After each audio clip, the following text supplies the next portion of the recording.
जिन जिन घरों में जो जो लोग अफेक्टेड हुए उनके पास हम जा रहे हैं जी। ये जितना भी आपका नुकसान हुआ है या जो आप चाहते हो जी।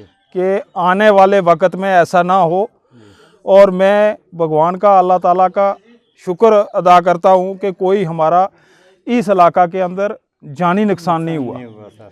ये आप लोगों की भी हिम्मत है कि आपने अपनी जानें बचाई, और उस ईश्वर का, भगवान का भी ये बड़ा रहम हुआ है कि हमारे यहाँ कोई जानी नुकसान नहीं हुआ।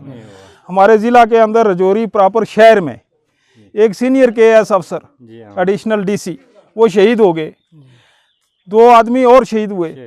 तो ये गांव में इतना जानी नुकसान नहीं हुआ, इसका हमें उस भगवान का, उस ईश्वर का शुक्र अदा करते हैं। और आपने भी जो अपनी जानें बचाई, जैसा कि मैंने अभी टंडवाल में गया, मैं एक जगह, वहाँ बहुत बड़ा गोला गिरा और पूरा जितना भी 1 किलोमीटर के एरिया में कोई मकान है जो वो सेफ नहीं रहा।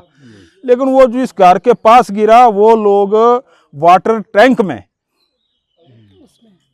टैंक में वो सारे लोग, जितना परिवार था 25-30 आदमी वाटर टैंक में थे उस वक्त, जिस वक्त वो गोला गिरा, तो वो बच गए।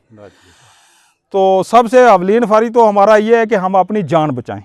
जी सर।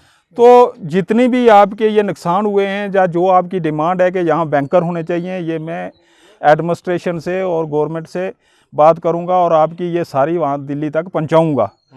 बाकी आप अभी 1-2 दिन में पता चलेगा कि क्या ये माहौल ठंडा होता है, सीज़फायर होता है या नहीं होता है। जी सर। तो आप होशियार रहें। जी।